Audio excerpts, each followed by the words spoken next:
Le cadrage. L'histoire du cadrage au cinéma commença avec le cinéma. Donc nous voici en 1895 avec la sortie. Mais, attendez une minute. Le cadrage pour commencer, qu'est-ce que c'est précisément? Le cadrage au cinéma désigne ce que le cinéaste capture devant la prise de vue. Cela correspond au choix des limites de l'image, l'angle de prise de vue, l'échelle des plans ou encore l'organisation des objets et de personnages dans le champ.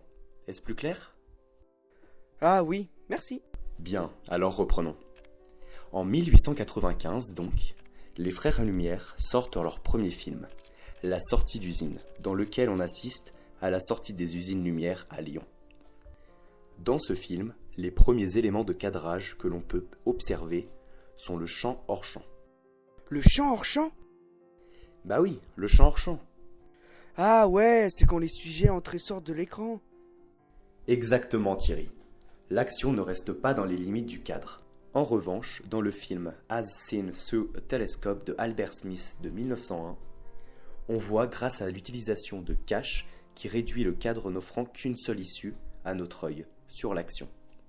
Waouh, mais c'est du génie! Oui, c'est vrai. Enfin, il se cassait pas trop la tête pour travailler le sens de lecture.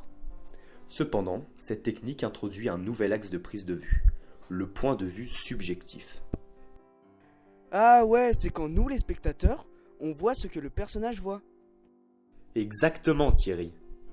Et cette technique est utilisée par des autres réalisateurs comme Zeka dans Par le trou de la serrure en 1901.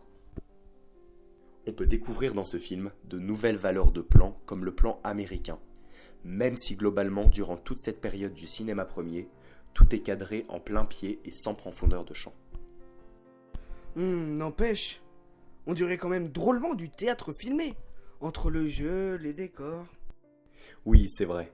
D'ailleurs, en parlant des décors, certains réalisateurs leur donnent une place très importante dans leur cadre. Par exemple, Georges Méliès. Tiens, prenons le voyage dans la Lune.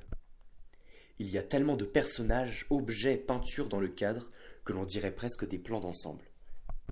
Ah ouais, c'est vrai. Mais bon, retournons en extérieur. Voici l'accident d'automobile des Frères Lumière de 1905, soit 10 ans après la sortie de leur premier film. Si on les compare, on peut remarquer qu'ils ont travaillé les lignes directrices pour donner plus de perspective à leur image et aérer le cadre. C'est vrai que c'est plus agréable à regarder. Ainsi, plus le temps passe, plus l'on commence à acquérir et à appliquer de nouvelles notions au niveau de la mise en scène et du cadrage, comme la règle des tierces par exemple, que l'on peut deviner un peu dans les aventures de Dolly de Griffiths en 1908. Eh ben, il a bien évolué le cadre en 20 ans.